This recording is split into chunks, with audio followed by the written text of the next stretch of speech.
नमस्कार। Daily pieces current affairs के एक नए एपिसोड में आपका अगेन वेलकम है। जान लेते हैं आज के महत्वपूर्ण करंट अफेयर्स जिनके इर्द गिर्द आपकी पीसीएस परीक्षाओं में सवाल पूछे जा सकते हैं। पहला प्रश्न है, डिजिटल भुगतान सूचकांक किसने जारी किया है? उत्तर होगा इस प्रश्न का आरबीआई यानी कि रिजर्व बैंक ऑफ इंडिया के द्वारा डिजिटल भुगतान सूचकांक जारी किया गया है। और यह जो डिजिटल भुगतान सूचकांक है आरबीआई के द्वारा वर्ष में 2 बार जारी किया जाता है। और इम्पोर्टेंट बात यह है कि ये भी प्रश्न बन सकता है कि जो डिजिटल भुगतान सूचकांक आरबीआई के द्वारा जारी होता है इसका आधार वर्ष क्या है? तो इसका आधार वर्ष यानी कि बेस ईयर जो है वह है 2018।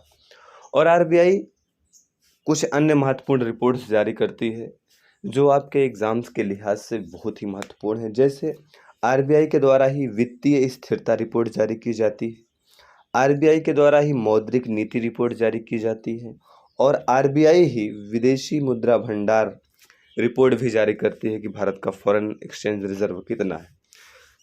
नेक्स्ट क्वेश्चन देखते हैं, भारत में कितने नए रामसर स्थल जोड़े गए हैं? तो ये जोड़े गए हैं 10। वेरी इंपॉर्टेंट क्वेश्चन है, अभी इसको जोड़ा गया है। और सबसे महत्वपूर्ण बात यह है कि ऐसे स्थल जोड़े गए हैं जो हमेशा से सुर्खियों में थे, एग्जाम्स में पूछे जाते हैं। और यदि वह रामसर स्थल में जोड़ा जाता है तो एग्जाम की दृष्टि से वह और भी फर्टाइल हो जाता है। इसमें 6 स्थल जो हैं वो तमिलनाडु से जोड़े गए और एक गोवा से, एक कर्नाटक से, एक एमपी से, एक उड़ीसा से। अगर हम नंबर की दृष्टि से देखें तो अब भारत में जो रामसर स्थलों की संख्या है वह हो चुकी है 64।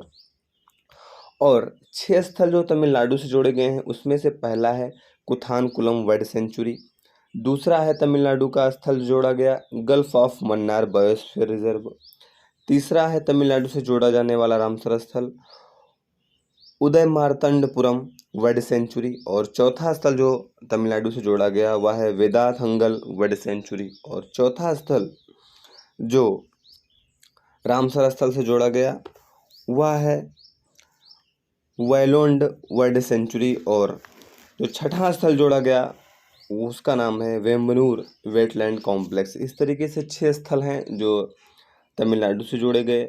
गोवा से जो स्थल जोड़ा गया रामसर स्थल में उसका नाम है नंदा लेक, और इसी के साथ कर्नाटक से जो स्थल जोड़ा गया रामसर स्थल में उसका नाम है रंगनाथिट्टू। और मध्य प्रदेश वाले विशेष ध्यान दें कि जो मध्य प्रदेश से रामसर स्थल जोड़ा गया उसका नाम है सिरपुर वेटलैंड, और उड़ीसा से जो जोड़ा गया उसका नाम है सतकोसिया गार्ज। और महत्वपूर्ण बात यह है कि सतकोसिया टाइगर रिजर्व भी उड़ीसा में है। और एक इम्पोर्टेंट बात यह है कि जो रामसर स्थल है यह जो जोड़े जाने की परंपरा है यह क्यों स्टार्ट की गई, या फिर वेटलैंड या रामसर स्थल क्या है? तो वेटलैंड या रामसर स्थल वह स्थल होता है जहाँ स्पेशल रूप से, क्या वर्ड है, स्पेशल रूप से जल में रहने वाले या जल में प्रवास करने वाले पक्षियों का प्राकृतिक स्थल होता है। यानी कि रामसर स्थल बेसिकली या मेनली वह स्थल होता है जहाँ पर जल में निवास करने वाले या जल में प्रवास करने वाले पक्षियों का प्राकृतिक आवास होता है।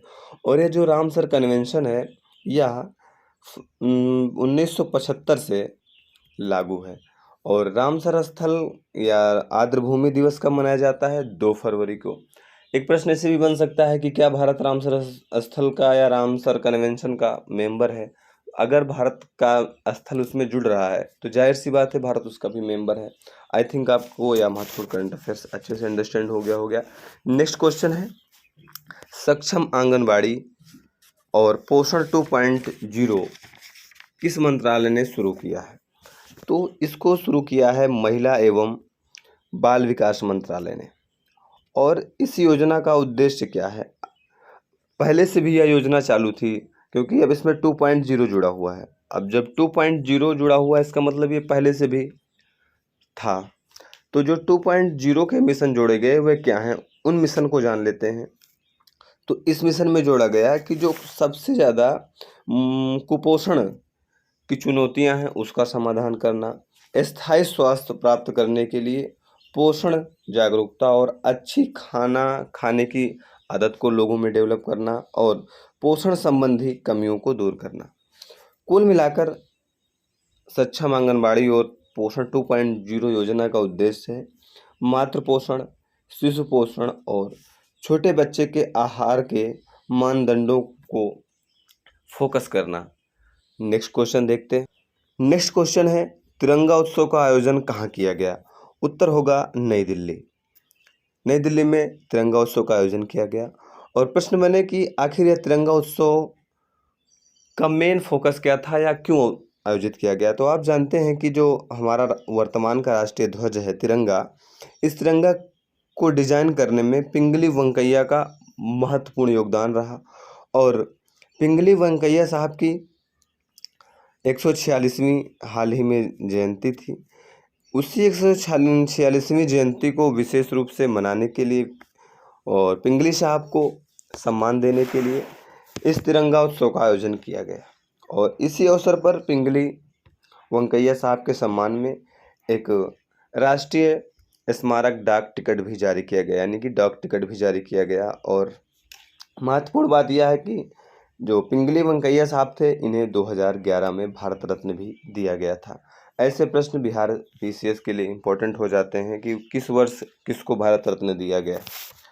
नेक्स्ट क्वेश्चन है, अर्थ ओवरशूट डे की घोषणा कौन करता है?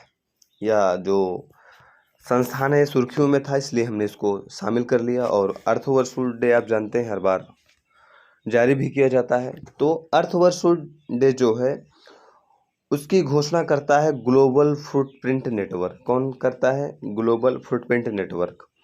और अर्थ ओवरशूट डे का मतलब क्या होता है? अर्थ ओवरशूट डे का सिंपल सा मतलब है कि पृथ्वी एक वर्ष में जितनी उत्पादकता करती है, मान लीजिए पृथ्वी ने एक वर्ष में 100 MB ऊर्जा डेवलप की या 100 ग्राम ऊर्जा डेवलप की, और इस 100 ग्राम ऊर्जा को हमने कब तक खर्च कर दिया? जिस दिन हमने खर्च कर दिया उसका नेक्स्ट डे जो होगा वो अर्थ ओवरशूट डे होगा, यानी कि जितनी उत्पादन कर रही है पृथ्वी संसाधनों का उससे ज़्यादा हम यूज कर रहे हैं। तो अब की बार का जो 2022 का अर्थ ओवरशूट डे था वह कब था? 22 जुलाई। और जो ग्लोबल फुटप्रिंट नेटवर्क है इसका हेडक्वार्टर कहाँ है? कैलिफोर्निया में। कहाँ है? कैलिफोर्निया में। और यह एक तरीके से एनजीओ है जिसकी स्थापना कब होती है? 2003 में। नेक्स्ट क्वेश्चन है,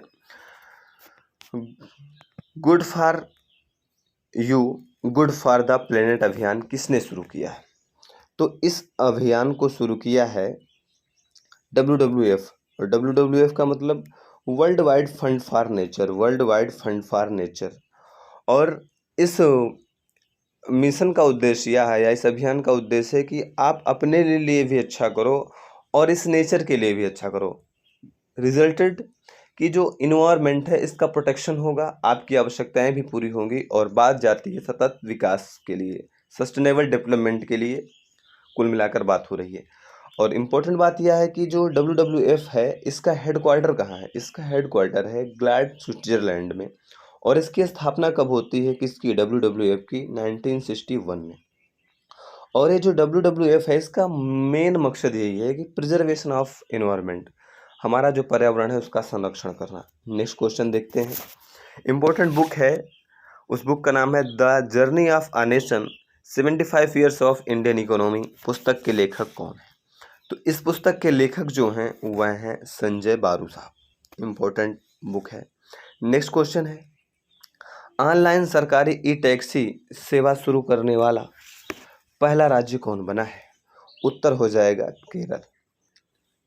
और इम्पोर्टेंट बात यह है कि अभी एक रिपोर्ट आई थी जिस रिपोर्ट में बताया गया कि जो पूरे भारत में राज्य हैं उन राज्यों की जो विधानसभा बैठकें होती हैं उनमें सबसे ज़्यादा विधानसभा बैठकें कहाँ होती हैं? केरल की।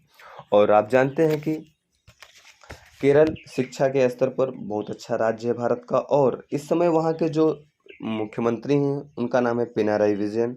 और केरल के जो राज्यपाल साहब हैं उनका नाम है आरिफ मोहम्मद खान। और आप जानते हैं इसकी राजधानी क्या है? तिरुवनंतपुरम।